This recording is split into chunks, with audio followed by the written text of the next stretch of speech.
Today on Living With It, we welcome Mickey Foster, a woman whose life has been shaped by the daily, often invisible battle of fibromyalgia, a condition that affects millions yet is still widely misunderstood and too often minimized. Mickey's journey with fibromyalgia is not defined by a single moment, but by a long accumulation of pain, exhaustion, and uncertainty. Like many people living with this condition, she spent years searching for answers while managing symptoms that don't show up neatly on scans or lab work. Chronic, widespread pain, debilitating fatigue, brain fog that makes even simple tasks feel overwhelming, and the emotional toll of being told, directly or indirectly, that what she was experiencing shouldn't be this bad. Living with fibromyalgia forced Mickey to rethink everything, from how she moves through her day to how she measures success and strength. Relationships, work, and self-identity all had to be renegotiated in a body that no longer followed predictable rules. The hardest part wasn't just the pain itself, but the constant need to explain, justify, and advocate for her own reality in a world that struggles to understand invisible illness. Over time, Mickey developed practical coping strategies rooted in experience, not theory. She learned when to push, when to rest, and how to listen to her body without surrendering her sense of purpose. In today's conversation, Mickey speaks honestly about grief, resilience, and the quiet strength required to live fully with fibromyalgia. This is a story of endurance, adaptation, and truth, and it deserves to be heard. Well, Mickey, I want to thank you for inviting us into your home today to talk about your condition, which is fibromyalgia. Um, Tell me, when you were first diagnosed, what was the road to that diagnosis like for you? It was very long and very frustrating. Um, my diagnosis road started in earnest around the year 2000. I was just having unexplained pain, different things happening just out of the blue. And so I went to the doctors. I was still in the military at the time, and there was a lot of dismissal and a lot of back and forth. I went to so many specialists, of course, psychiatry and mental health therapy, and diet counseling, exercise physiologist, physical therapy, and then they sent me to rheumatologists. I went to 3 different rheumatologists, neurologists, the orthopedic surgery, and all that kind of stuff. And they did so many tests. I had pretty much every body fluid test you can have, looking for anything and everything. Went to immunologists, to figure out if it was one of the, So making sure that it wasn't an allergy like, or right, some right, kind of an antigen. allergies or something like, lupus or rheumatoid arthritis or stuff like that. Sure. And every test came back negative. I had MRIs, CAT scans, X-rays. They even did a full body nuclear bone scan, and nothing. There's no physical abnormality in my body, no inflammation, no nothing. But I was back and forth and, in pain with, the other symptoms continually getting worse. Finally, in 2008, in May, I was diagnosed with fibromyalgia. And 3 months later, my entire planned future was gone. I was medically retired from the military. And honestly, I'm one of the lucky ones because I was in the military and I got diagnosed while I was in the military. I got VA disability. So I have an income. And Social Security disability is almost impossible to get for any condition. It's pretty much, unless you're blind, 100% blind or 100% deaf, you have to fight for it. And you don't have an income while you fight for it, because with Social Security, if you can work, you're not disabled. But if you can't work, you can't live while you're waiting for them to decide. And sometimes it's a years long battle. Yes.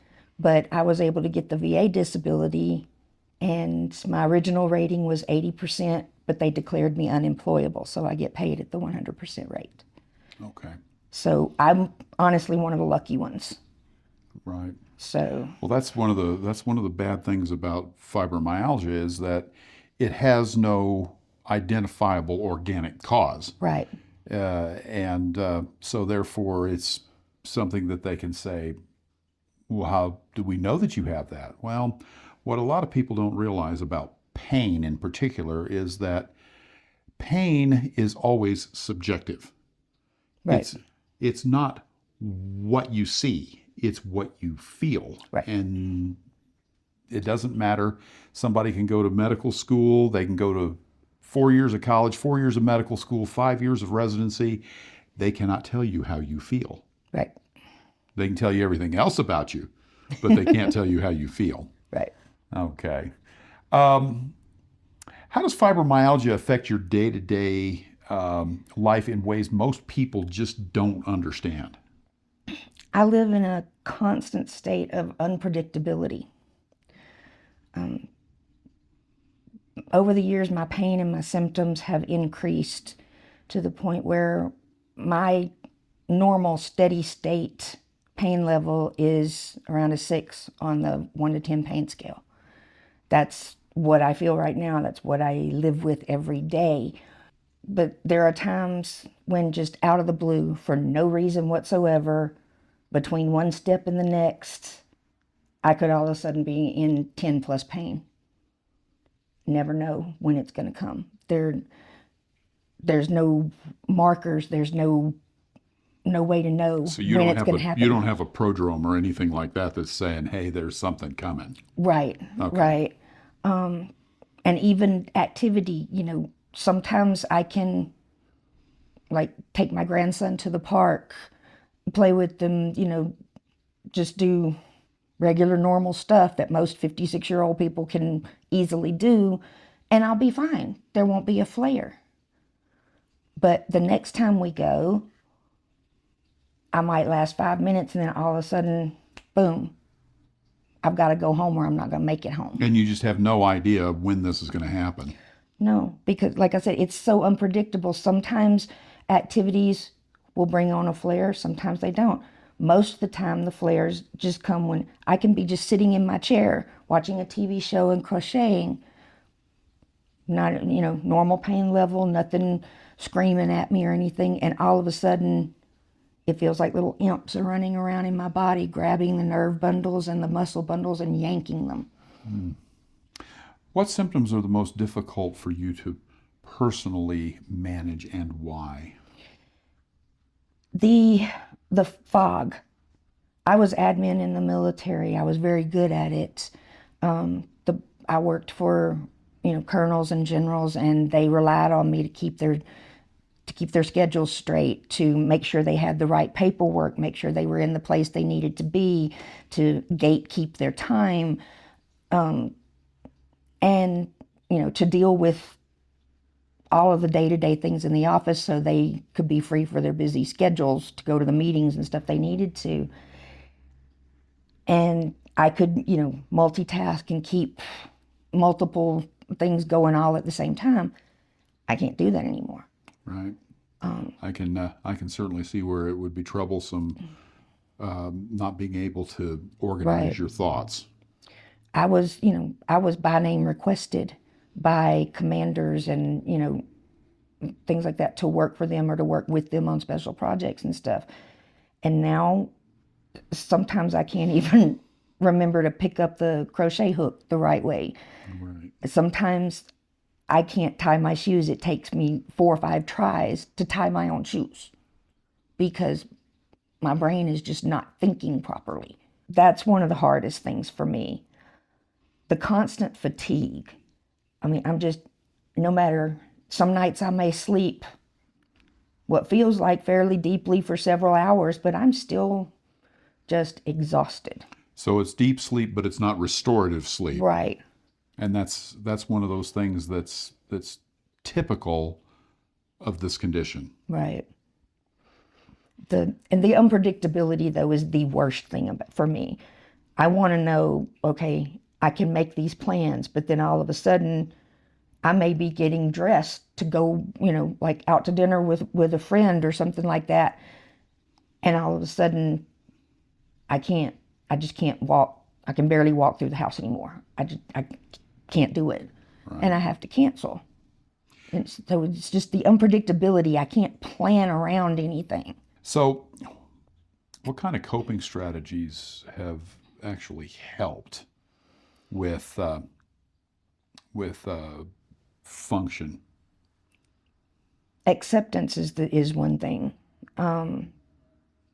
I had to learn to accept that there's going to be those times that I can't do what I want to do, or I can be in the middle of doing what I want to do and I'll have to go home.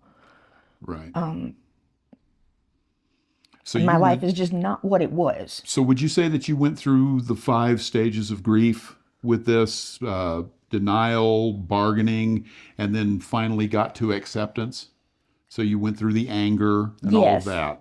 But it's not a one-time process, because fibromyalgia, contrary to what most people want to think, it is progressive. So periodically, I have to go through the whole process again, because something I was able to do a year ago, I can't do anymore. Right. Or I have to choose my battles. I have to decide what's most important. And that's another thing, learning to decide what's truly important and what's not. Is it more important that every dish is washed in my house, my bed is perfectly made, and the floor is always swept? Or is it more important that I take my grandson to the park or to the zoo or just out to eat? What's the most important things, truly? What truly matters in the grand scheme of life, or is it just a detail?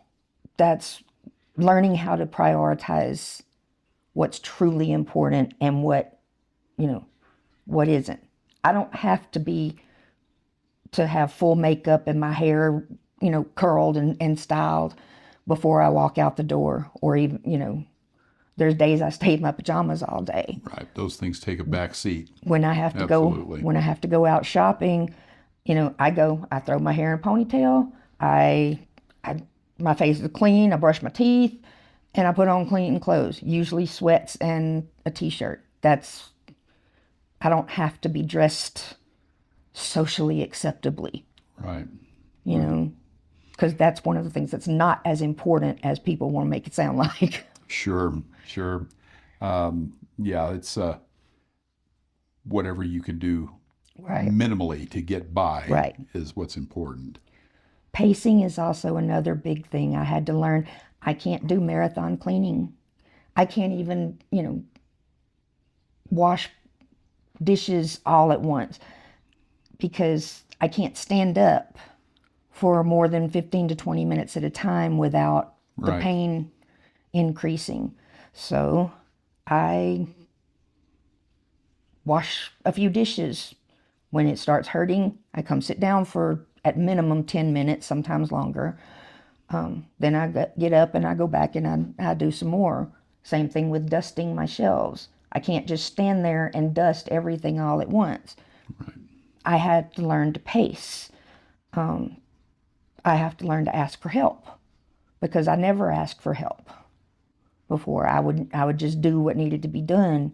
But I have a really close friend. She's on Social Security and she needs some extra money, so periodically she comes over and she helps clean my floors, clean the bathrooms, stuff like that, and I give her a little bit extra money. Wish I could afford to find a full-time maid, but unfortunately I can't. Right. So acceptance, learning to prioritize, and pacing, and frequent stretching. Pretty much almost every time I stand up or before I sit down, I do stretching. Right. So this is one of the ways that you manage flares, is with. Flares are different. Okay. That's normal, steady state. Flares, I usually turn on my electric blanket cuddle up. If I can stay out of bed, turn on an Audible book, grab my crocheting, cuddle up in the chair, and just let the rest go. Sometimes I end up not being able to get out of bed. I have to go get in my bed. And a lot of times in the worst flares, I cry because it's like, all of it just gets too much sometimes. And I had to learn it's okay to fall apart. It's okay to cry. And when I feel like that, sometimes I call my best friend or I text her and say, are you at work? If she says she is at home, I say, I need sister cuddles, and go out to her house and, just lay with my head on her lap and I cry. It's okay. I had to teach myself it's okay. You don't have to be strong and going and proving to the world that you're not going to let your broken brain control everything. Right. It's okay to cry, to grieve, to feel the loss and the frustration and the anger. It's okay to feel all that because that's never going to go away. People say, oh, you go through the 5 stages of grief, you get to acceptance, and okay, you can just move on with your life, but that's not the way it works. It's a constant process. Because it's always changing. Exactly. Well, Mickey, we're going to take a little break. Okay. And when we come back, we'll dive a little deeper into fibromyalgia and what it is that you do to help to manage that. Okay. We'll be right back. Living with a chronic health condition isn't rare. It's the norm. 6 in 10 Americans live with at least one chronic illness, and 4 in 10 live with 2 or more. Living with it. Practical coping strategies for chronic health conditions cuts through the noise with clear, usable guidance. No cliches, no false promises. This book helps you manage daily symptoms, reduce stress, communicate better with doctors and family, and regain a sense of control over your life. If you're tired of just getting by, it's time to learn how to live well. With it. Well, welcome back. We're talking to Mickey Foster about fibromyalgia. And let me ask you, Mickey, so what role do medical treatments, lifestyle changes, and alternative approaches play in the management of fibromyalgia? Medical treatments, unfortunately, most of the medications that, are approved for fibromyalgia, like the Lyrica and, some other things, they didn't work for me. I've always been that way. Medications have always acted a little different in my body than other people. Most of my medications are supplements like magnesium, potassium, vitamin D, stuff like that, to help manage the symptoms, not manage the fibromyalgia itself. Physical therapy taught me, the stretches and the exercises to keep from atrophying and to keep from not moving at all. A lot of it has been trial and error, just different things, different approaches. But the pain management therapy actually helped the most by teaching me how to do pacing, because most people don't understand that. They think pacing is just, okay, slowly and methodically just go through your day, and that's not what it is. The pacing is, like I said, learning that the whole kitchen doesn't have to be cleaned all at once. Every room in the house doesn't have to be cleaned every day. You do a little at a time, and then you go sit down and rest. And then you do a little more, and you go sit down and rest. That's pacing, not just going slowly and doing everything. It's do some, stop.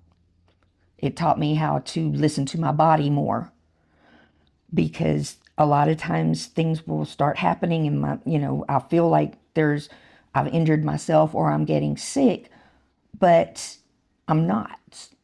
Like, I frequently run low-grade fevers, like 1.5 degrees higher than normal. But there's sometimes that I feel like I'm running, a severe fever, but my body temperature never changes. But I feel like it. There's times that it feels like I'm having heart palpitations, like my heart is, like a anxiety attack or something like that, but my heart rate never changes. It just feels that way. Exactly. Right. So you have to learn to listen to your body to know, okay, this is something I need to go to the doctor about. Okay, I'm pretty sure this is something my broken brain is just telling me is wrong. So I'm assuming that that is the reason why there's so much emphasis placed on central nervous system depressants that are prescribed for this, so that you're less aware of the feelings of the pain and the discomfort that comes with this. But those types of medications, at least for me, they didn't just help manage the fibromyalgia. They numbed everything. Right. They'll increase your brain fog. Exactly. Yeah. And like when I was trying Lyrica, even other people noticed it. I was walking around like I was sleepwalking most of the time. Sure. But my pain, I still felt all of the pain. It didn't help with the fibromyalgia, but it made me feel like a zombie. There's trade-offs. Right. You have to decide which set of consequences you can live with. Right. With the treatments and everything. And if the medications actually work with the pain and stuff, then maybe, the sleepwalking thing is something you can handle. But you have to weigh those consequences. Just like with every decision in life, you weigh the consequences. Okay, if I go this way, this is probably going to happen. If I go this way, this is probably going to happen. You have to weigh which set of consequences is, something you can live with, and then make your decision. It's the same way with medications. You don't have to keep taking them just because the doctor said you have to keep taking them. You have to try it and then decide if the consequences are worth what you want to live with. Right.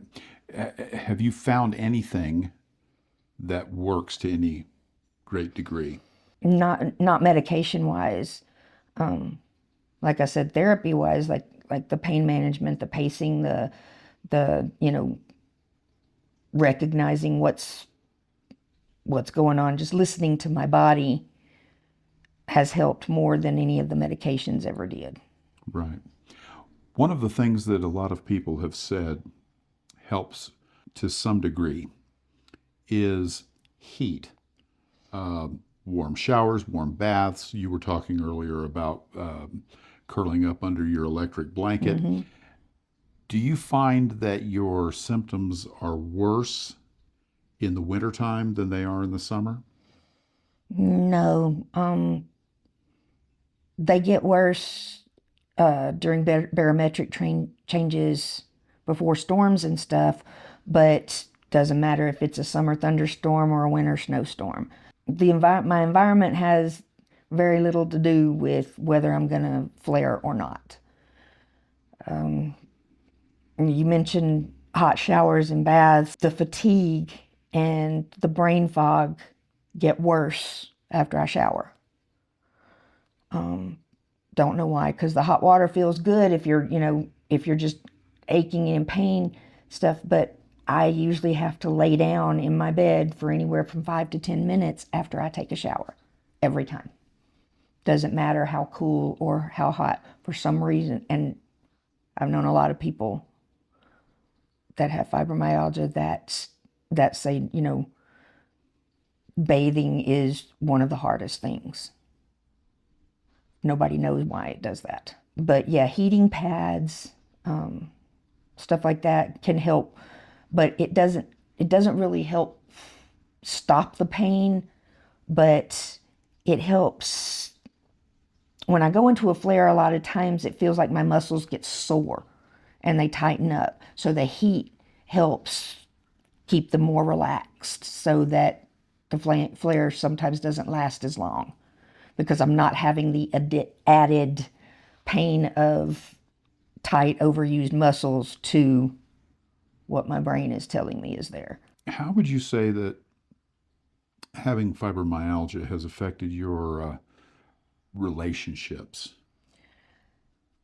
Um, like I said, I'm very lucky with the friends and family that I have because they understand. So those relationships aren't affected as much as like a romantic relationship would be.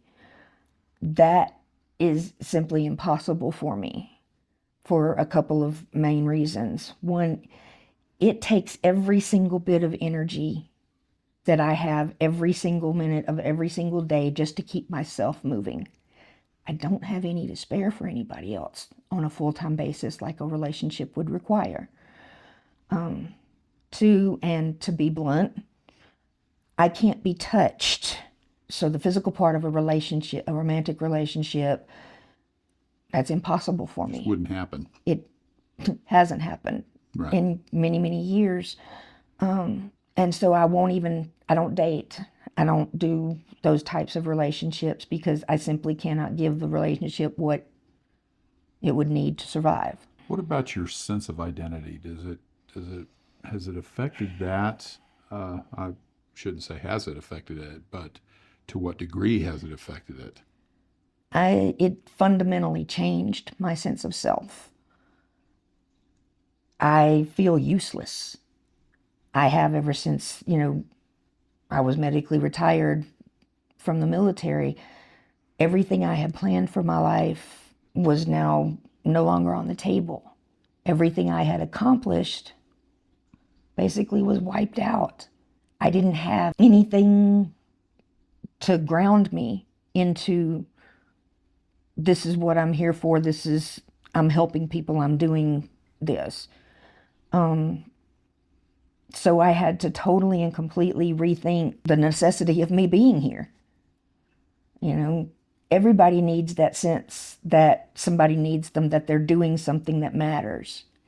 And I lost that in a heartbeat. I was only 39 years old when everything that I had thought my life was going to be or hoped it would be was just It just collapsed on yeah, you. exactly. I see. I found ways to keep myself busy. Like I have grandchildren. My granddaughter is 17. My grandson will be 8 years old in a few days. So he comes and stays with me. I take him to parks. We go out to dinner. I do things with him. My teenage granddaughter has too much of a social life to be with grandma anymore. But she's still a wonderful girl. And and they love me. And both of them, even when they were very young, understood that sometimes grandma can't do what she did yesterday. Right. So, but I crochet. Luckily, I learned to crochet when I was 8 years old. My grandmother taught me. So I started getting more in depth with that, doing some designing different garments and stuff like that on my own. And for a while, I had a little pop-up business where I would go to a farmer's market and stuff, set up my table, sell some stuff. Not really, starting a business to have a business and to make a big profit and to, have to support myself, because luckily my VA disability does that. But it was just something that kept me busy. I don't do the pop-up markets anymore, but I work with another fiber artist, and I just make things that I like to make, that and so I've kept myself busy that way. And one of the social things that I do, very few social things that I do, is I go to a fiber arts group at a local library every week. So that keeps me from being totally isolated and keeps me from becoming a complete hermit. And that's important because I tend to just not even think about how long it's been since I actually left the house. So that weekly meeting helps keep me aware of the time and aware of what's going on. Plus, it's a wonderful group, and they're very, very welcoming, and just a bunch of happy people. We sit around and talk about crocheting and knitting and show each other what we're making and everything. And it's really uplifting. Well, good. It's good that you've got something like that. Yes. So let me ask you this. What do you wish your doctors and caretakers and family and people in your social circles, what do you wish that they knew about fibromyalgia that nobody seems to know? That it's truly, of all the chronic illnesses, I think it is truly the most invisible, because there's, like you said, there's no test for it. I can't point to a lab test or an examination that said, okay, this is why this is happening. Even science doesn't know why this is happening. They've narrowed it down to the central nervous system of the brain and misfiring nerve signals, but they don't know why. Nobody knows why. It hasn't been discovered why or how yet. And, sitting here, I look like just a normal mid-50s person, but even right now, I'm in pain. And it's just because you can't see it, just because it's not consistent, doesn't mean it's not there. Right. Just because I did something 5 minutes ago does not mean I can do it again now. And every person suffering from this has a different road that they travel. Exactly. Their symptoms are not consistent. Right. Would you say that if they were more consistent within the population with fibromyalgia, would you say that it might be easier for the medical community to nail down a cause? I don't know, because honestly, and I've done research, I read research studies and all that kind of stuff about fibromyalgia frequently, because I have to advocate for myself with a lot of doctors. Until they get an imaging system that can penetrate deeply enough into the brain to actually see the electric signals, the pain signals, see how those are flowing and why people with fibromyalgia get missent or, unrecognized or over-recognized. Until they get an imaging system that can do that safely, I don't think they're going to find out exactly why. But that's just my opinion. I'm not a doctor. I'm not a research scientist. That's just from what I've read and what I live with every day. Well, the doctors and the research scientists aren't coming up with any answers either, so. Well, they actually have over the years. At first, they were saying, oh, it's another autoimmune disease, because it does have some of the markers of an autoimmune, but it doesn't. Fibromyalgia doesn't have the most important markers of autoimmune disease, from my understanding. And another thing is, a lot of people who have fibromyalgia do have other autoimmune diseases along with it. They're not interconnected, but they have both. I don't have any other conditions other than the fibromyalgia. I do not have any autoimmune condition. I do not have rheumatoid arthritis. I do not have what most other people that I've met and, in the support group, the online support group that I'm part of, I don't have the added burden of those other diseases. Mine's all just fibromyalgia. Sure. And well, let me ask you this then. Do you ever worry when you have something that you experience outside of the normal experiences that you have with fibromyalgia, that it might be something else that isn't fibromyalgia that yes. may be invading? Yes. A couple of examples. My knees. I started having a lot of pain going upstairs and standing up, and sharp, hard pain in the front of my knees. And it's like, is this just another, broken brain trick? Or is this really something that needs attention? So finally, when I went to the doctor, they went to an MRI. It turned out that I have a congenital abnormality in my knees with the tendon that goes in front of the kneecap. So that pain wasn't just a misfiring. The fibromyalgia probably makes it feel worse than it really is, Right. but the fibromyalgia isn't causing that.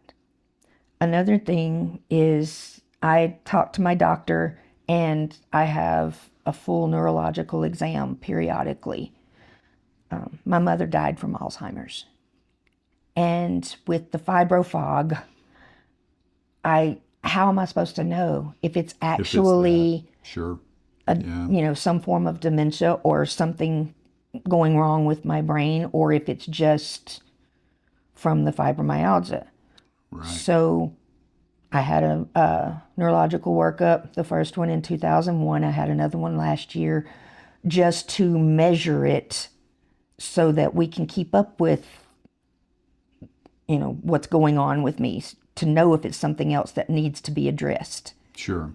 And with, as you said, fibromyalgia being a progressive condition, would the brain fog increase and therefore mimic Alzheimer's? It does mimic some of the earliest symptoms of Alzheimer's. The aphasia, the words, I can't think of the word that I want to say a lot of times. And I'll have to stop and speaking and grasp around, inside my brain for the word I'm trying to say or an alternative word that means the same thing. And that's one of the early markers of different forms of dementia. Forgetfulness. There's sometimes I'll be like standing at the stove stirring something and all of a sudden it's like, why do I have a spoon in my hand? Oh, I'm cooking something. Like I said, sometimes I have to try 4 or 5 times to tie my own shoe, something I've been doing since I was a toddler. Those are some of the early signs of different forms of dementia. So the brain fog does definitely mimic different dementia issues. So it's important to keep up with it. And like I said, luckily my doctor agreed with me. And since I get on my care through the VA, they were able to do this, every 4 or 5 years when I feel like it's getting worse. And that's why they did the one last year. The brain fog's getting worse for me. So I wanted another workup, which turns out the workup, I scored better this time than I did in 2001, which proves that it's just the fibrofog. But what if it hadn't? Then we could do more, investigation and figure out if it's something else or if it's still just the fibromyalgia. But it's important to keep on top of everything and to listen to your body. That's one of the most important things. Something starts aching, don't just dismiss it as I'm getting older and, I just got to put up with it, because that might not be it. Sure. There might be just the misfiring nerves, or there might be an actual condition. Right. So it could be more acute than Right. So looking back, what mistakes did you make early on that you would want to warn newly diagnosed fibromyalgia patients about? I didn't pay enough attention. I thought, okay, I have a diagnosis, now I can deal with it. I didn't fully understand that it's not like other things. There's no medication. There's no cure. Like, you have a broken bone, you have surgery, it fixes the bone, you move on with life. I didn't understand that it would keep getting worse. When you get diagnosed, don't just listen to everybody else about, oh, just stay positive, oh, just keep going, oh, you can beat this. No, you can't. You have to learn pretty much, for the rest of your life, you're going to have to stop and reevaluate and relearn how to live your life, Sure. it's not gonna go away. I have one doctor who told me, oh, fibromyalgia can be completely managed and even gotten rid of by diet and exercise. Don't just sit there and accept that people are going to dismiss you, especially doctors. I had to learn how to read research studies. I had to learn how to look up the words I didn't understand. Right. And then I was prepared when I went to the doctor to counter with, well, these research studies, and don't just read one. You have to continually read them because the research is continually happening. Always changing. And also, do multiple studies. Don't just read one and think you know everything about it, because different researchers approach everything in different ways. But you have to learn. You have to be able to advocate for yourself and not just, oh, well, the doctor told me this. Oh, well, I read, on Facebook that, if you cut sugar out of your diet, it'll get rid of the pain. No, it doesn't. Mm-hmm. Oh, if you go gluten free, then you can beat it. No, you can't. Yes, those things. If those it were things that are simple, health. they would have been saying that all along. Exactly. And I'm not saying that, cutting or reducing sugar or going gluten free is worthless. It's not, because the physical health of your body plays a big part in managing the fibromyalgia, but it's not a cure. It's not going to make it go away, and it's not that simple. So self-advocacy is Yes. absolutely crucial. Yes. Like I said, if a doctor tells you something, just don't say, well, they know more than me, because they don't live in your body. So when it comes to chronic illness, self-advocacy is one of the standard things across all of those conditions. And so it would not be any different with Right. fibromyalgia, except that with fibromyalgia being questioned so intensely by so many people, self-advocacy becomes even more important. I think so. It's important to self-advocate in pretty much every area of your life, but because there's no single diagnostic test, it's a diagnosis by elimination, which is why it takes so long. They have to eliminate everything else before they can get to, the diagnosis of fibromyalgia. Sure. So self-advocacy is even more important, because I could have just given up and just, said, well, the doctor said nothing's wrong with me, so obviously I'm crazy, and, done the mental health medications until I just didn't care about the world. But you have to realize you have people in your life that need you to be present and not just a zombie walking through their environment. Yeah, when I hear the symptoms, brain fog, fatigue, pain, the first thing I think of is multiple sclerosis. And because so many of the symptoms are so closely paralleled. Right. MS can be seen on a scan, where this cannot. Right. And so what we're looking at with this, more so than an organic, identifiable issue, is we're looking at the body's reaction to hypersensitivity. And so that's one of those things that is completely subjective. It is. What causes you tremendous pain might not affect somebody else to anywhere near that degree. Exactly. What would you say to someone who's just been diagnosed and is scared about what life is looking like? What advice would you give them? I would tell them that their life isn't over, but it is fundamentally changed. And learning to accept that your life is changed and is going to continue to change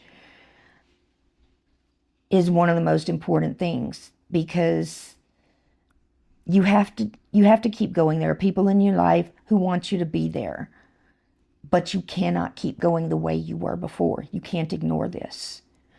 You have to deal with it and learn to manage your life around it. No, you're not going to be able to do everything you did before. You can't be the super mom who does all of the PTA stuff and keeps the house clean and does all of the laundry and manages all the appointments and takes you to all your game practices and is always there. You have to educate yourself and educate the people around you without falling victim to the, oh, poor little me, you need to do this for me because I hurt. Just because you hurt, life around you doesn't stop. But sometimes you have to stop yourself in order to deal with the pain and the changes in just everyday behavior. You have to understand it's okay to fall victim to the grief and the depression. It's not okay to stay there.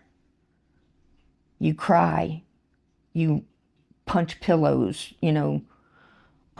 get your damn it doll and throw it at the walls. Try not to do that at other people, but sometimes you have to get that anger out and get that grief and everything out.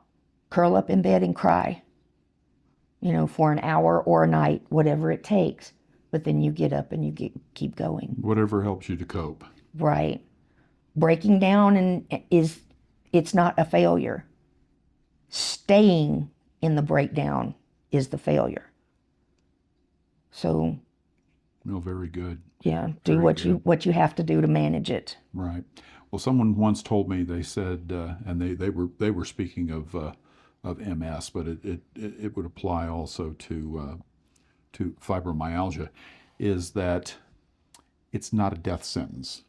Right. But it is a life sentence. Right. So, well, before we wrap this up, is there anything else that you would like to tell the people out there about fibromyalgia? That it's not just pain.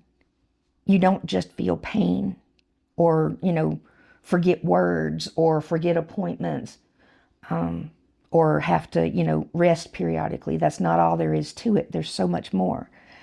I have the symptoms of severe dry eye syndrome, but my eyes aren't dry. The ophthalmologist says, use eye drops when you need to, but there's no treatment for it because it's not really dry eye.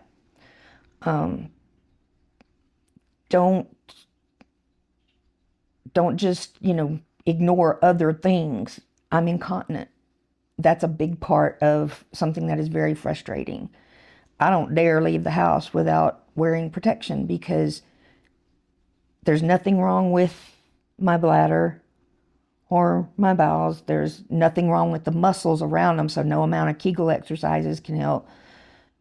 But I simply don't feel the urge to go until it starts happening. I don't even know that it's coming until it's already there. Sure. Okay. So things like that. There's a lot more that goes along with it rather than just forgetting things and being in pain. And you have to be on the lookout for that kind of stuff. And even though you may only be in your 20s, don't be embarrassed about having to do what you need to do to take care of it, Right. So. Well, Mickey, thank you for inviting us into your home today. And we're going to leave it here, and we'll be talking to you later, okay? All right. Thank you. So for everybody out there, if you would please subscribe to the channel. If you have any questions about fibromyalgia or any other chronic illness, please leave your comments in the section below, and we will do our best to answer them as quickly as possible. Thank you, and have a good day. For more information about fibromyalgia or to find support, visit the American Fibromyalgia Syndrome Association at fibromyalgiafund.org.